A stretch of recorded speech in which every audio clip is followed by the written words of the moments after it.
கொடைக்கானல் மலைப்பகுதிகளில் அதி கனமழை பெய்து வருவதால் முன்னெச்சரிக்கை நடவடிக்கையாக தமிழ்நாடு பேரிடர் மீட்புக் குழுவினர் முகாம் தயார் நிலையில் உள்ளனர். இது குறித்த கூடுதல் விவரங்களை செய்தியாளர் ரவிச்சந்திரன் வழங்க கேட்கலாம்.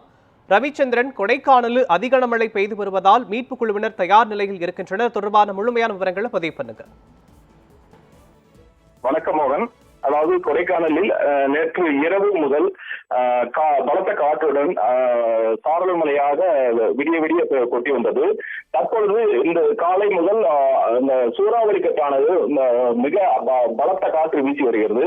மேலும் தற்பொழுது கோடை விழாவின் 2வது நாள் வள கண்காட்சியில் கூட்டம் சற்று அதிகமாக வந்துள்ள நிலையில் தற்பொழுது காற்று வேகமாக வீசி கொண்டிருக்கிறது. சாரல் மழையும் அடித்துக் கொண்டிருக்கிறது.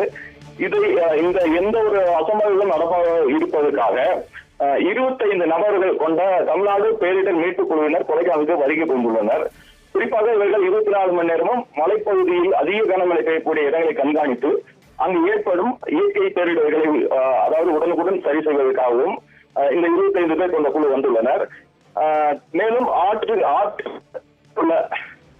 வசிப்பவர்களுக்கு ஒரு எச்சரிக்கையும் விடுக்கப்பட்டுள்ளது.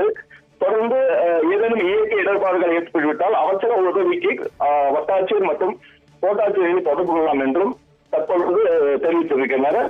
அது மட்டும் அல்லாமல் அதாவது ஆங்காங்கே மரக்கிளைகளானது விழுந்து சிறு சிறு போக்குவரத்து இடையூறும் ஏற்பட்டுள்ளது.